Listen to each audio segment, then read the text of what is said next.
All right, hi everyone, and we welcome you to the fifth lecture on this motion unit, guys.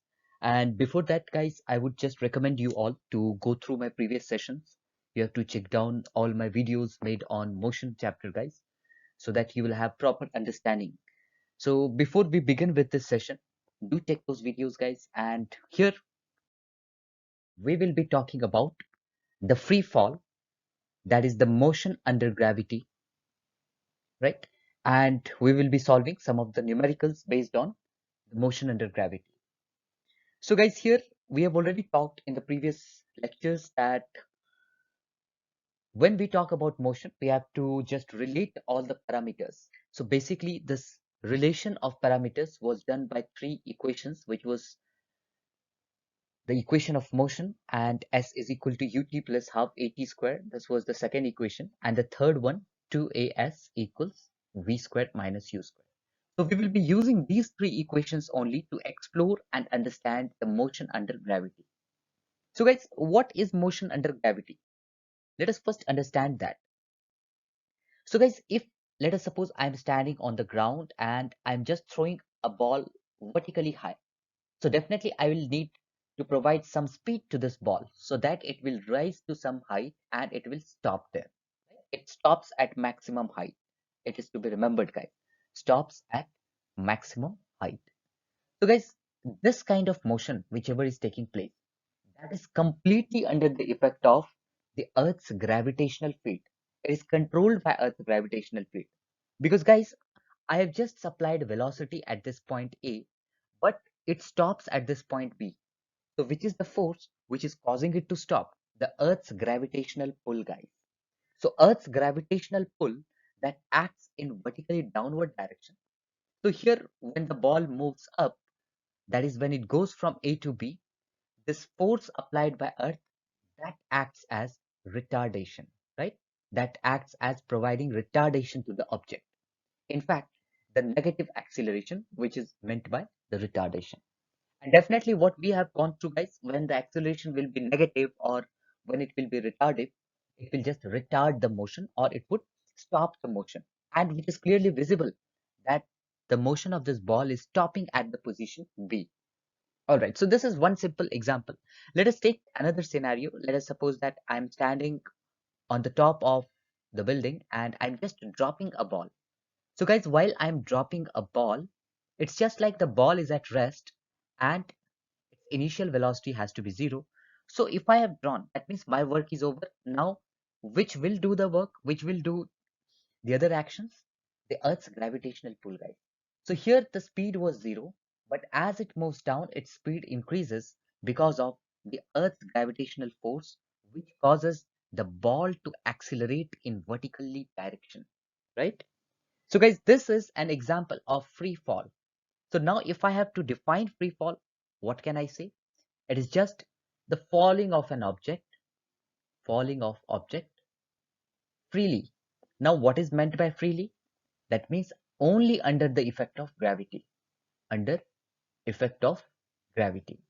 So guys, many students are generally, they come up with the question that if we are talking about the gravity alone and while we are dropping the ball, won't the resistive forces act here? So guys, we take them to be negligible because that is the meaning of free fall. Here we only consider the gravitational force, Earth's gravitational pull, and we neglect all other forces. Right? Okay, so let us guys try to go through few examples. We'll be trying, we'll be going through two different scenarios. Whereby in one case, we will be dropping a ball, and in the other case, we will be throwing an object or a ball. And definitely, we will be requiring the equations of motion to use in those problems, basically in the problems involving the motion under gravity. And we will be only using one smaller technique here, which I'll be telling you. So guys, first, just remember these three equations of motion. We are going to apply the same equation, but with little change, right? So let us take the two cases. One, when the object is thrown up. So guys, if I am on the ground, if I'm throwing this object up, so what am I doing? I'm supplying some velocity to this object. And as it moves up, its velocity decreases because it reaches 0 meter per second at the top. So what is the case when velocity decreases? It is retardation, guys. So acceleration has to be negative, right? Acceleration is negative. So remember, when we throw the object up, acceleration is negative. While we just drop the object down, the object speed increases, hence acceleration is positive. But guys, this acceleration, it is to be noted that it is a constant quantity.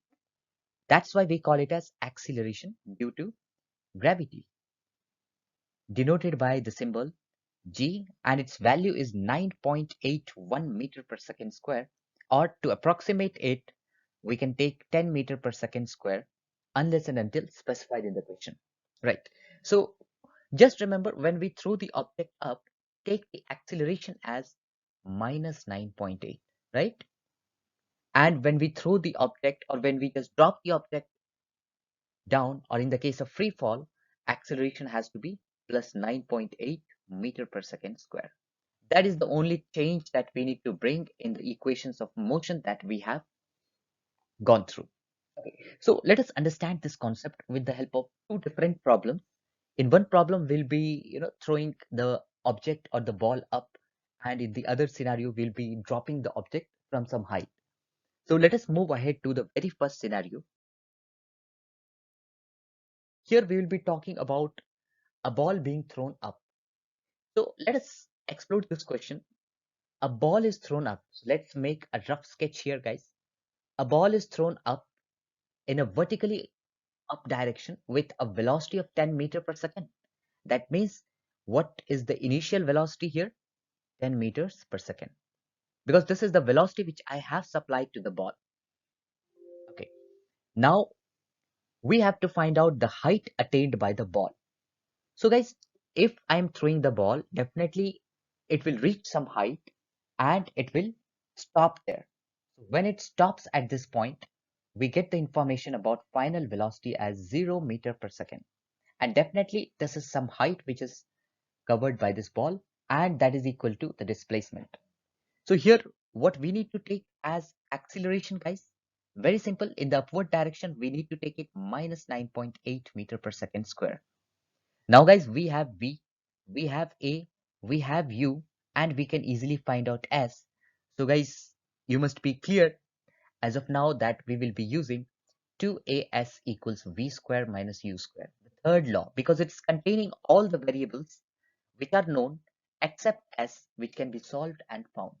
So let us put the values here into this equation. So 2 into a, which is minus 9.8, into s equals v square, that is 0 square, minus u square, that is 10 square, so 100. S will be, guys, minus 100 by minus 19.6. S will be approximately around 20.5 meters. So this is the maximum height which is attained by this object thrown up. And look at the second part, guys. Here it is, how much time will it take to reach there? So we need to find out the time the ball takes to reach from position A to position B. So guys, again, we have U, we have A, we have V with us. We can just combine them using V equals U plus AT. So let us put the values here. V0, U is 10, A is minus 9.8, and T. That will give us T as 10 by 9.8, and that is around 1.1 seconds. The ball takes 1.1 seconds to reach the maximum height. And what is the maximum height, guys? We just found it is 20.5 meters, right? So let us now move to the second scenario, guys. So you would be able to just figure out these kinds of questions. We're just applying the concept of motion. We are just using the three equations of motion. Only difference is that we are just making the use of acceleration depending on whether the object is thrown up or whether the object is just released from some height. All right. Yep. So let's move to the next scenario. Here, the situation is all about dropping. So here it is given that a ball is being dropped from 50-meter tall building, right? So from here, the ball is being dropped. So while the ball is being dropped, what is the initial velocity? It is 0. The question is, you have to find out the time it takes to reach the ground. So we have with us displacement, that is 50 meters, acceleration, that is, let's take it as 10 to simplify the calculation. But guys, you need to take it 9.8 unless and until it's not specified in the question. Okay, so here we need to find out time. That's the first part of our question. Find the time it takes to reach the ground. So guys, we have U, S, and A, and we need to find T. So we can use the second law of motion, S equals UT plus half AT square. And let's put the values here. So we get 50, that's the value for S, equals U into T. U is 0. Whatever value T takes, it's still going to be 0, plus half A, that is 10, into T square. So that will give us T as root 10, that is approximately 3.3 meter seconds, right? 3.3 seconds. Okay, let's look at the next part. Here we need to figure out the speed with which the ball hits the ground. That means we have to find out the speed of the ball at this point. That means we need to figure out the final velocity. So it's very simple, guys. We have U with us, that is 0 meter per second. We have A, that is 10 meters per second square. We have time, that is 3.3 seconds. And we need to find V. So we will directly use first equation of motion. V equals U plus AT. And let's put the values here. U is 0, A is 10, and T is 3.3. So what is the V, guys? It is 33 meter per second approximately, right? So very simple question, guys. Just you need to be sure of the situation and the value of acceleration most. Okay. So guys, let us summarize what we have gone through in today's lecture. Basically, we learned all about the motion under gravity. While considering the motion under gravity, while solving problems, we assumed all other things to be negligible. All other forces or all other things, basically, they are negligible. And we used the three equations of motion. We used three equations of motion, and only replacement that we did in these three equations was that while the upward motion, when the object was thrown up, in this case, we took the acceleration to be minus 9.8 meter per second square or minus 10 meter per second square. And the second scenario, we considered a ball or an object to be just dropped or thrown down. Here we took the acceleration to be plus 9.8 or plus 10 meter per second square. These are the only things which we went through in today's lecture, guys. So hope you all understood it well. And in case you guys have any more questions or any queries, you can feel free to comment or mail your questions or whatever query you have on rashmi030295@gmail.com. All right, guys, see you in the next lecture, and there we will be just giving a final touch to this chapter with by completing the uniform circular motion. All right, guys, have a good day and bye bye.